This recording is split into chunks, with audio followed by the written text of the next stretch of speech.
Hi, I'm Katie. And I'm Marissa Senzahi. We are your strategic partners for evaluating personal and professional development trends. And today we're inviting you to shut the fuck up and listen as we investigate the latest trend known as the Rising Strong process by self proclaimed researcher and storyteller Brené Brown. That's right. Today we are evaluating whether her work is rising strong or rising the same, still stuck in shame. So, in full disclosure, I haven't read this new book. Is it a new book of Brené's? I don't know. This is one of her. This is not her Okay. newest book. Atlas of the Heart is her newest book. I don't know why I just gave her a free plug there, but this is the book that has made its way through corporate in her rising strong Mhm. process.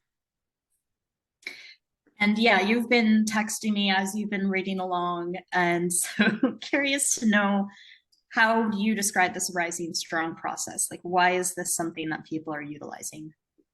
Ooh, that's a different question. People buy whys do things, right? Why are they doing it? Because people have shame.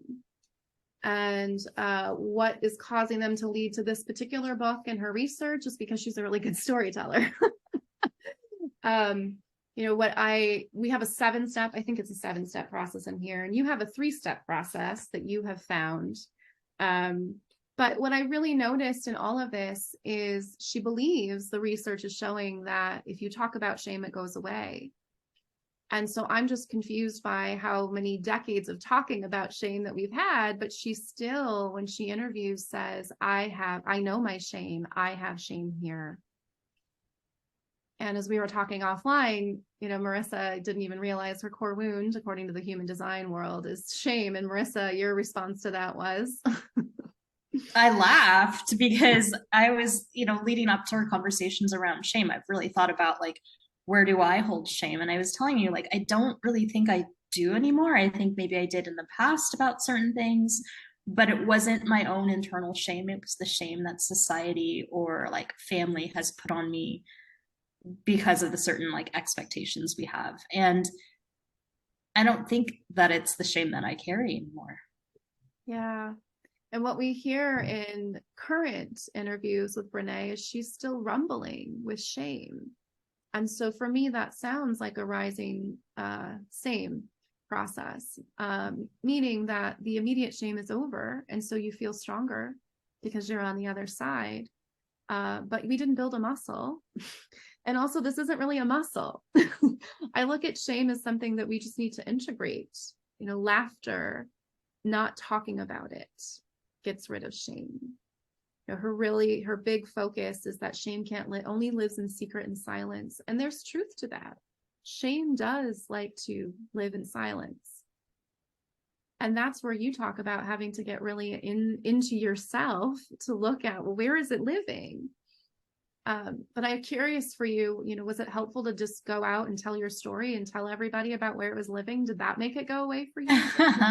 It's definitely not the telling the story. I don't think so because when I read that about her saying like tell your story or speak it out and then it goes away, there's this really kind of weird, quirky exercise I did once, and it kind of also reminds me of the whole radical candor concept where like you just sit there and you like shout at each other. But I was part of this emotional intelligence intensive, and one day they had a stand up with a partner, and it was like this ping pong back and forth where you just yelled out everything you were ashamed of and you had to go like back and forth, back and forth. So then of course it's like, okay, well, then I had to think about things that maybe I could label as shameful that maybe I wasn't that ashamed of, or like maybe deep traumas that I like don't like to talk about. But I don't know, I wouldn't say that like screaming them out and speaking them out and telling them to someone is what cured me of any kind of shame.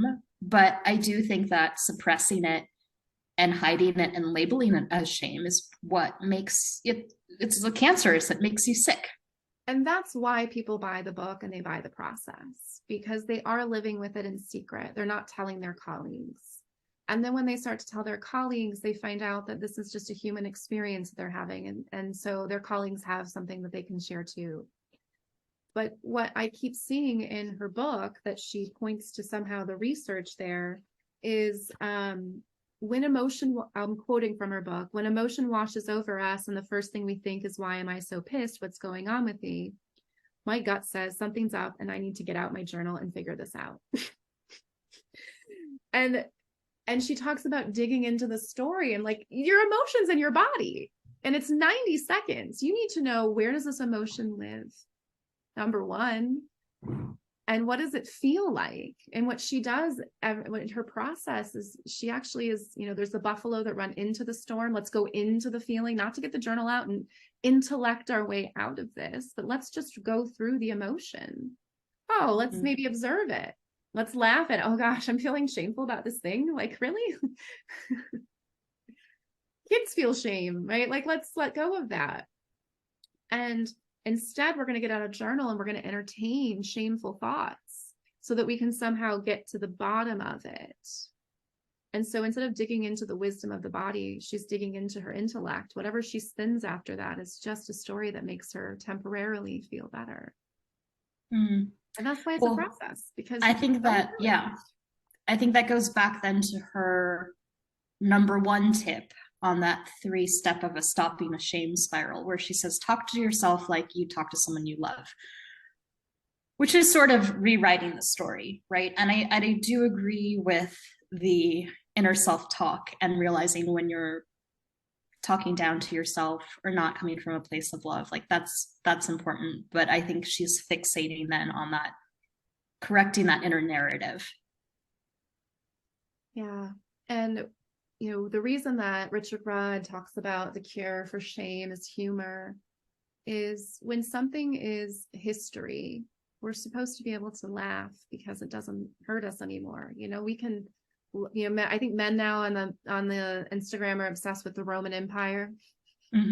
Why? Because we don't carry around shame about our contributions to the Roman Empire. It's so far in the past that we're not, that they're not carrying a shame.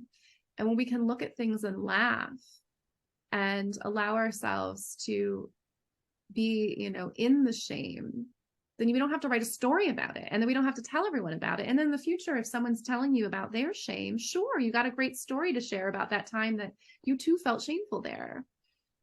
But what I felt was really missing is spending the time with yourself, rumbling, not from a journal place, but just in the body, like with yourself. Instead, there's a lot of time spent with your thoughts. So if someone, let's say, has a deep shame around something, and they're not quite ready to laugh about it yet, how do you get them to be a little bit more light and playful? So step one, I always tell them step one is allow and step two is accept, right? If you were to get off a drug, shame is a drug, because there's chemicals involved in the body's process. You would need to accept that you could potentially never feel shame again. And that's a tough place. And so you may not get there, but you can accept that moment in time was perfect. You can accept that there's gratitude, there's purpose and meaning. I think purpose and meaning is really where you pull that out. And purpose and meaning that's beautiful. The lotus flower blooms in mud. A seed comes out of the darkness and it has a tree. And the tree is not even the most beautiful part. The fruit is the beautiful part. And inside the beautiful fruit is that same seed of whatever shameful thing that you have. And what I see for Brené's work is that we're not growing fruit around it. We're simply pruning back the tree for the next season. And those shame leaves are just going to grow back, aren't they? Too. And that's why in the talk with Oprah that was very recent, she talked about, I know my shame. I have shame around. And when you talk about, I used to have shame around these things. But one of the things I know that I have shame about is not knowing something, looking like an idiot, biggest fear. That there's some shame there, maybe even some guilt that I don't know an answer, but there's some shame. So yeah, admitting that to people is very freeing. But there's also knowing, where does that live in my body? And if I shift my breathing to my belly, I'm not feeling shame anymore. And if I notice in my body where the shame lives, I'm connected. Like I'm not writing a story about why I feel that way. Where did it come from? What am I doing with it? How do I learn from it? And a lot of the shame stories that she told where people were overcoming shameful moments, quite frankly, the research was really mundane things. Like, oh man, I went to a marketing pitch and I should have spoken up there, but I didn't. And then I felt shameful about it. And then really your process is you got to call someone and tell them how you felt bad. Like you can't rumble with that one on your own. So much of her rumbling involves others. And she talks a lot about vulnerability, and real vulnerability is rumbling alone. Jesus for 40 days and 40 nights, Buddha, right? Like the rumbling alone is where you blossom. I imagine that you did some rumbling alone around shame. Definitely. It was more about self-love and self-acceptance. Because I feel like, yeah, like shame, I don't know. It seems like such a deep word when I think a lot of times it's really just regret or embarrassment or disappointment. That's why we can laugh, right? That's all it is. Thank you for that. I love that. You're right. You know what I would be ashamed of? I would be ashamed of if like I pushed an old lady off a cliff. Great. Not these like the woman that pushed in New York that pushed the old lady down, the music teacher that died. Do you think she felt shame? I didn't click on any of those videos or read it, but I think there's people that feel shame for their actions, and then there's people that feel shame for being caught. Yeah, I mean, she shoved her. She was just a dick. But to your point of shame, I think about when he worked with Elizabeth Holmes. Theranos, she's in jail now. Fraud, if you're not aware, she's terrible. You felt a lot of shame about how, like, she made you feel shame. Oh, she outright shamed me. Yeah. But and now it's a funny past and we can laugh about it and it's hilarious. Do you walk around saying, I know my shames, I have shame around these things?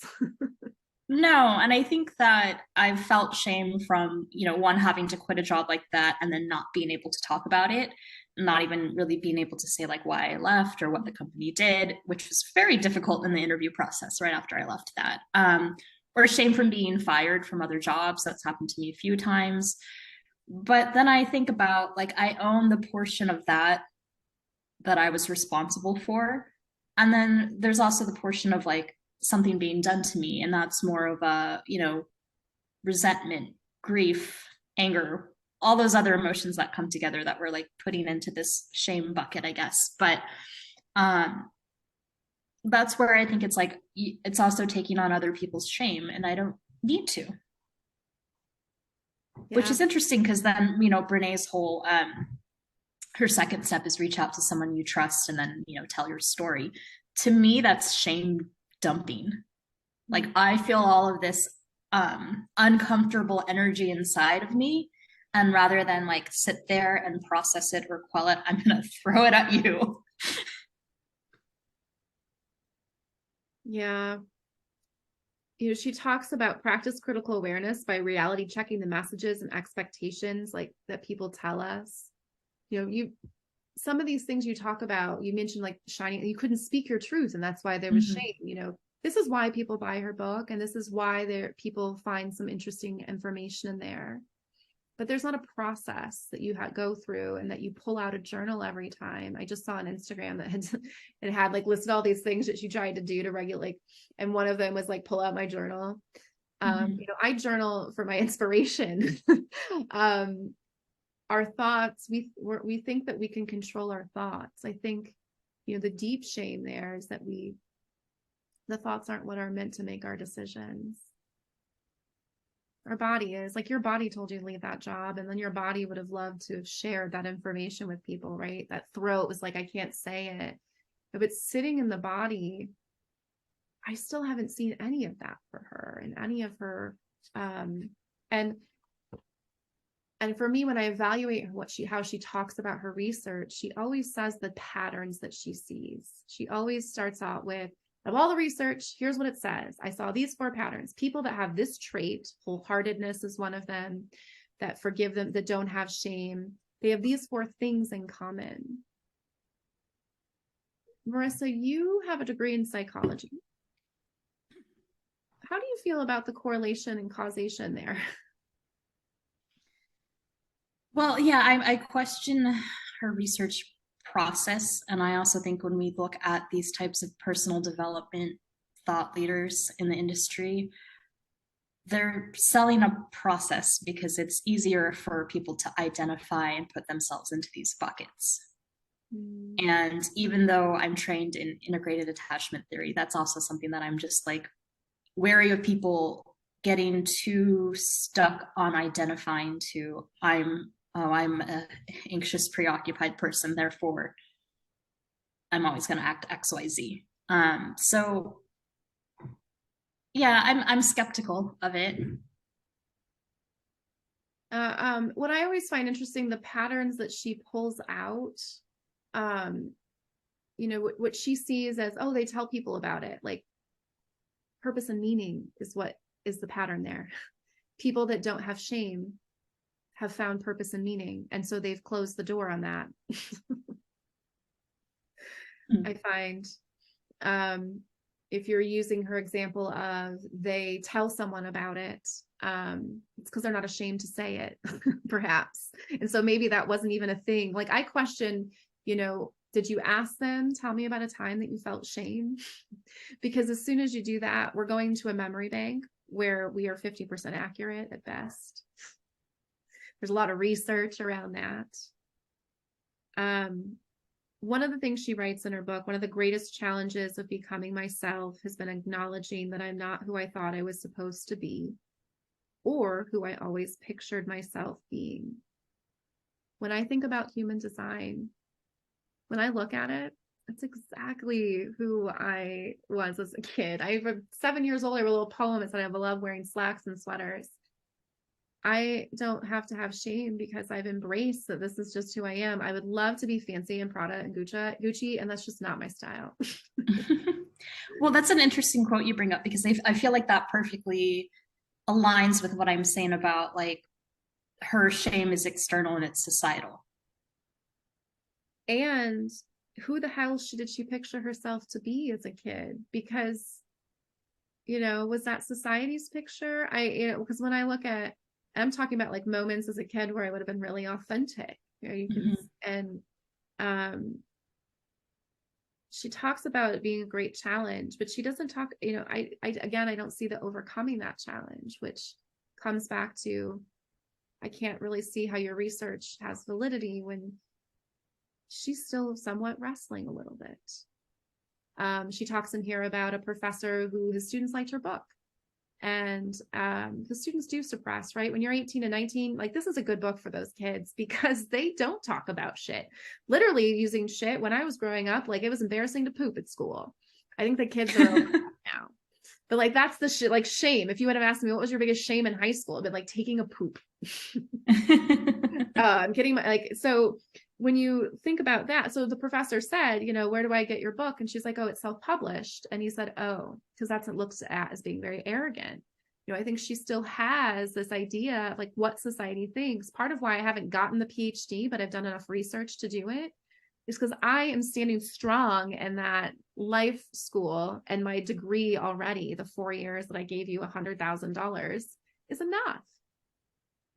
I don't have any shame about my education. I don't have to go out. And I also, women are overeducated and men are still holding more of those spots. So another part of it is I want to be the example. I don't see Brené in here ever wanting to be an example of anything other than, let me tell you what the research says so you can buy my books. Yeah, I'd be curious to know more about how her research is conducted. But it also is interesting that her shame is centered around her expectations of how she was supposed to look and live, and her identity, which if you remember earlier on in the Oprah interview, no, actually it wasn't Oprah, it was what's his name, that House guy. He asked her, who is Brené Brown? She's like, oh, that's an easy question. And then she paused and it was like silent for a while, and then she's like, oh, well, I guess it depends. And everything she listed was external, who she was in relation to other things. I'm a Texan, I'm a mom, I'm, a And that's friend. because it's still her greatest challenge, perhaps, and why she's still writing books. Because in this book, she talks about being a Texan as well. When she was a kid, she wanted to be just like Annie Hall. Or no, she wanted to be the sophisticated New Yorker, and the shame around not being that. And but she was a Houston girl, right? Yeah. Yep. She wanted to be with a loft in Soho. She wanted to be stylish, fashionable, fashionably complicated. I mean, I feel like she lived up to all of that just in Texas. And she gets to go to stages on New York. So like, I also feel like she can stop dreaming already. And the other, if we were to have a red flag for evaluating experts, is a quote that people love. People love this quote. And the quote is, at the end of the day, and at the end of the week, at the end of my life, I just wanted to say I contributed more than I criticized.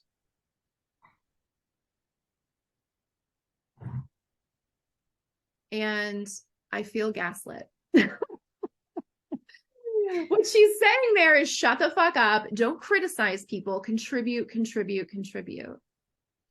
And, that is a Facebook model of just make, break. When do you go back and look at your contributions? When do you criticize your own if all you're focused on in your life is contributing? Like somehow being critical and using critical thinking is not contributing to the conversation. That's a good point. We used to have critical thinking. Everyone arguing about like which history to teach. No. Yeah. History is interpretations. Let them learn it all and evaluate it. I wrote a lot of book reviews in college to get a degree in history. And which means I look at publishers, which is why that PhD holders look at publishers, and I don't turn my nose down at a self-publisher the way a PhD person would of like, oh, that's vanity publishing. Part of its times of change, but also what it would indicate for me as self-published is that you're independent. So at least I know what I'm reading is not swayed by the money backed by the publisher. Brené forgot rule number 1 that I teach everyone in corporate. And she's going to listen to this and steal it, but at least people will be better off. What is good about being an imposter? Embrace what you have that makes you different. Everyone in New York is sophisticated, Brené. Do you know what a breath of fresh air it is to walk in and be different and to not sit in a shame of an identity that you were trying to borrow in the fucking first place? You dreamed as a kid of someone else's identity. And she's the identity of someone in a movie. Center. She's an open, it's a Hallmark movie at that. Don't you know that everyone leaves New York and comes back to Texas anyways? Get over your fucking self. And if you could laugh at that, if she could laugh at this episode, some of those shame walls would start to break down. She might dive back into her own not the research of other people, but her own fucking books, maybe her journals, since she's doing so much of that. So at the end of the day, I don't hope I contribute more or less than I critically think.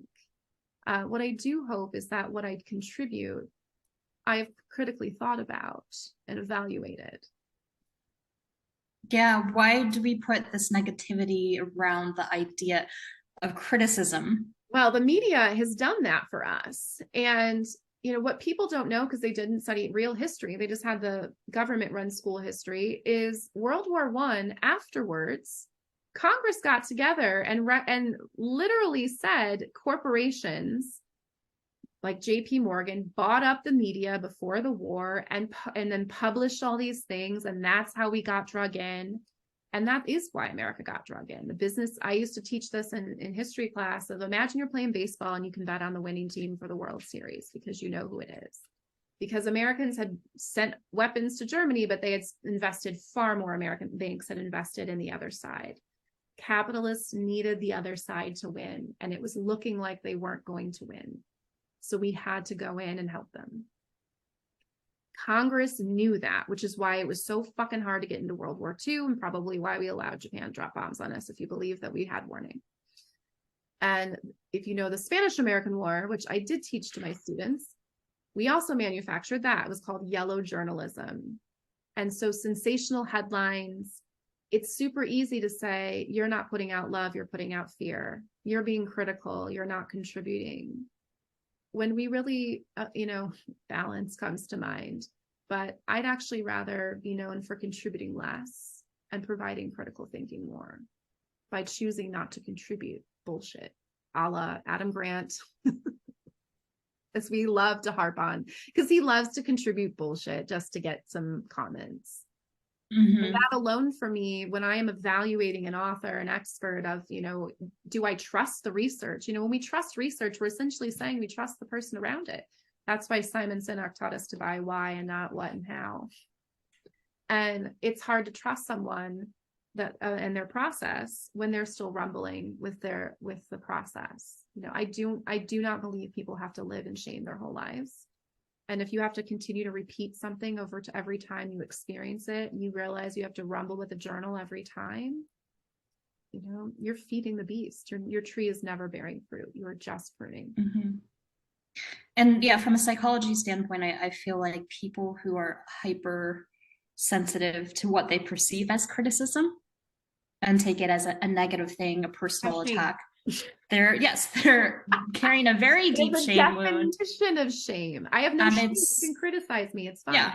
It's always around like, I'm not good enough, or I'm stupid, or I am wrong. Or that's a trigger word for me. That's my favorite one. Yeah. And it's your responsibility not to trigger me. Right. So instead of telling me the truth and saying sometimes you can be a bitch, you need to use a different word because that word landed bad for me. Instead of just realizing that I have shame around the fact that I've been a bitch. This is not my story. This is someone else's. I'm pretty sweet. I don't know that anyone could tell you I've been a bitch. Probably that one person that's sitting in shame, Brené Brown. She might also think I'm kind of a bitch right now.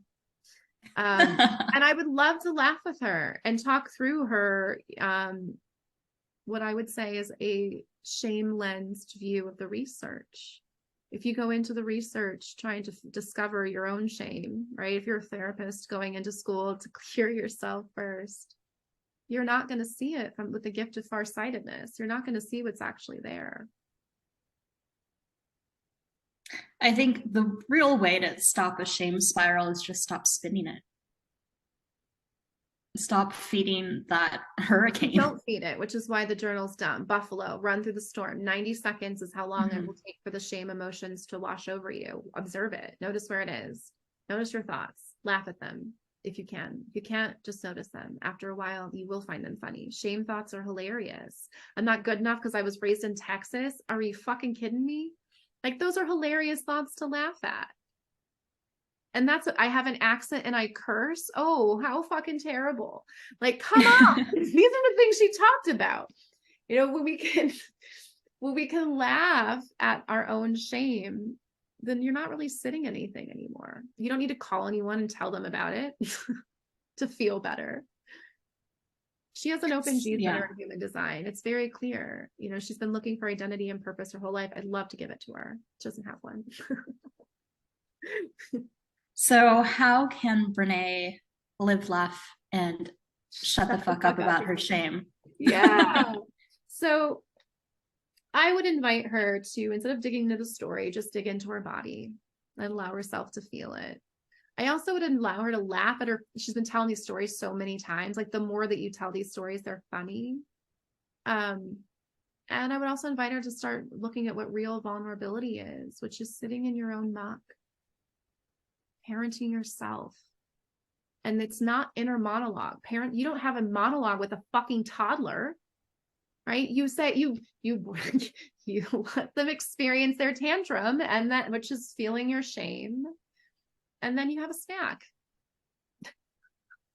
Or you bring them a toy. Like, you don't fucking write a book about it again and again and again, or like journal about it. You're just feeding it. It's fertilizer for shame. I think this book actually could be like how to keep your garden of shame fertile. Well, at the same time, not becoming a victim and being trapped by it. She does help people rise out of shame temporarily. And that's why we know she wants to contribute more than she criticizes, because if she doesn't have anything else to write about. It's something else I would say too. She talked about her therapist in this book. And it's a moment where she had written this letter that she wanted to write back to someone. She was feeling shame around, she mispronounced someone's word on the stage, and she wanted this person to lose their job. So she was in the anger stage. And the therapist asked her, the therapist had her have empathy for this person and step into those shoes and like recognize it. And she's like, and then she had an epiphany because it went away for a second. She's like, is that all I have to do? She literally talks about that. She's looking for a fix, like such a quick fix. And all of it's through words and intellect. No one ever achieved enlightenment through their intellect. So maybe meditation in her future too. I don't know. Definitely attitude breathing. Definitely breathing from the belly and activating her sympathetic nervous system that just tells her to be so damn full of herself. I mean, I definitely think we need like a society where we're not as afraid to talk about shame. And, you know, what I see with what I mentioned about, like, you know, having been fired before and being embarrassed about that. And there's so many people who have been, and especially as I've done more talks towards kind of corporate fraud and this kind of stuff, people who have been like outed out of companies they've helped co-found, and people who've been fired, you know, they tell me about these experiences, and there is still some like residual shame where they didn't want to talk about it before. And people will tell me, I've never talked about this to anyone before, but I'm going to tell you what happened. And I think we should normalize that, because a lot of people have had these bad experiences. But I think also then there's a point where you shut the fuck up about reliving the trauma, right? Like, from her point of view of reach out to someone and tell your story, don't talk at someone. Have like a two-way conversation. Sure, if the other person's receptive, but also don't trauma dump on someone. Yeah. So I've been very critical of Brené. So I think it's probably fair to say, you know, talking about it, sharing your truth is transformational. The truth, though, I disagree with her when she says my story matters because I matter. The truth is that your story doesn't actually matter. And I think you and I have really learned that. We've written stories that felt like we could have mattered for us. And then, you know, life happens and the story has a plot twist, even though it was, and then the way that we view the story shifted, you know, when my business partner murdered his wife, it really shifted the lens of how I even viewed that story. It really opened up more of an awareness for me around a story. But to me, you still matter without your story. You matter because you matter. You matter regardless of the story that you tell. Is that what you're saying? I would also say you matter more without the story. No, I'm kidding. It's not that, but your story can be taken away. You know, I had a story of being a wife and owning a business and being very successful, and that story was pulled out from underneath me. Mm. And then I had a different story. And then I had a different story after that. And then I had a different story after that. And, you know, she talks about rising strong as the final piece of this transformation. And then she went on to write several other books. And so I'm not so sure it is. I don't know that words are the final story and transformation. You know, what I see happening when we bring this into corporate is, now people are trauma dumping on you. Now people are sharing their shame in moments that are not really that shameful.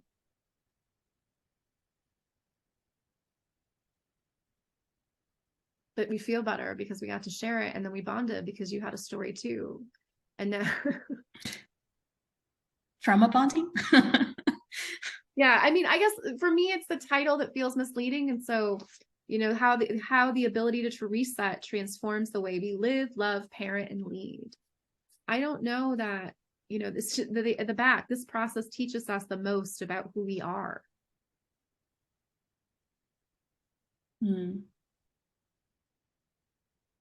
I don't know that it hits that for me. And so that's where then I get to Marissa's place of, I'd like to see the research, and I'd like to know how you conducted the research, and not just the story of like someone telling you a story in the research, but, you know, a lot of false claims. And so if there's one good takeaway I would give this book for my critical eye is being empowered to share your story and share your truth is always going to take away the shame you have around it. But if you're always telling the story, the shame hasn't left. You've just spun it in a positive way. It's like walking around with positive shame. Yeah, I know my shame. My shames are on this, this, this, and this. She names them, and she does them very quickly in that interview, right? She names like a list. I am not walking around with shames I'm carrying. Yeah. So like from her 3 tips in that shame spiral, I'd say I agree with the first one to an extent, like talk to yourself like you would to someone you love. But I will say the caveat of she puts in like, I would never talk to family this way and say you're stupid. And it's like, actually, there are some family members who speak negative to each other. How do you feel about observe yourself the way you would someone you love? That might work too. So observe your body. Like, how do I know that someone I love is experiencing shame? First of all, how would I know that? Because I'm observing their body language. I may not be able to observe their thoughts. You have the extra gift of being able to observe your own thoughts. Maybe they're verbally telling me their thoughts. And so now I'm observing their thoughts. And that's why I speak differently. She's just so focused on the fucking speaking. Like, to me, she should have just gone into linguistic programming and called it a day then. Oh, you know what? I think you're onto something there. She should have done NLP. Yeah. And combining that with this, then you're just, now you're wiring people to believe whatever. That's the thing. Real leaders know that your job is to not believe your own bullshit. Because the minute that you believe something, now you have a fucking belief system. Like you're attached. How will you ever evolve and grow and mutate if you're attached? Here's your attachment theory. It's funny, I didn't plan that. But that, that to me is how when someone, animal kingdom, we choose the leader based on them having the damn gene. The animals just pick the person that has it. In the human kingdom, we pick the person that can manipulate language the best. And so she's Mary McGood at manipulating research and language. I think we've seen that in here. And if she added the right frequency behind it, we're all a bunch of water in there. So yeah, I think you can do some programming. But real leaders know that you don't believe your own methodology. You don't believe your own bullshit. You know that every individual is the exception to the rule, and which means you can't talk yourself into something or out of something. The body has to feel its way. And that's it does seem like her approach is more CBT based or very much in thought programming. I mean, look at her initials. She's an LMSW. So yes, of course it is. And this is her bias that she brings to all of the research. And that's the other thing we look at when we're evaluating historians. And that's why you don't have to get rid of some history in the way we talk about it. No, we just evaluate them. We put them in their place and time. And I think what we're really learning, I hope, is what the ancients also knew. It's, Socrates. People use the fucking Socratic method and they ask the 5 whys. Socrates was a philosopher. Philosophers were not trying to run businesses. Philosophers were not interested in fucking capitalism. Philosophers got paid to just ask why. They also got stoned to death. And so Alice and LMSWs get paid to fucking talk. And Marissa and I, speaking of getting paid, get paid to transform. We get paid to be professional truth tellers. Marissa brings her intuition and clarity into the startup world and working with CEOs and C-suites to build cultures that are not based on bullshit and the latest organizational theory, but really rooted in what works. And Katie, you have a wide lens of knowledge and wisdom that you bring, but tempered with humor. Always tempered with humor. Humor also helps bring people out of denial. Brené talks about empathy too. It's part of it. Humor with empathy is a belly laugh from the soul that says, yeah, you're right. And you can find both of us here on a semi-weekly basis. And you can find Marissa at marissasenzaki.com, which is linked in this podcast. And you can find me at owlprofessionalcoaching.com. We work together, we work separate. Most importantly, though, we work for you. We're here to transform you with truth and bring that critical eye that you need and not sell you on the latest research.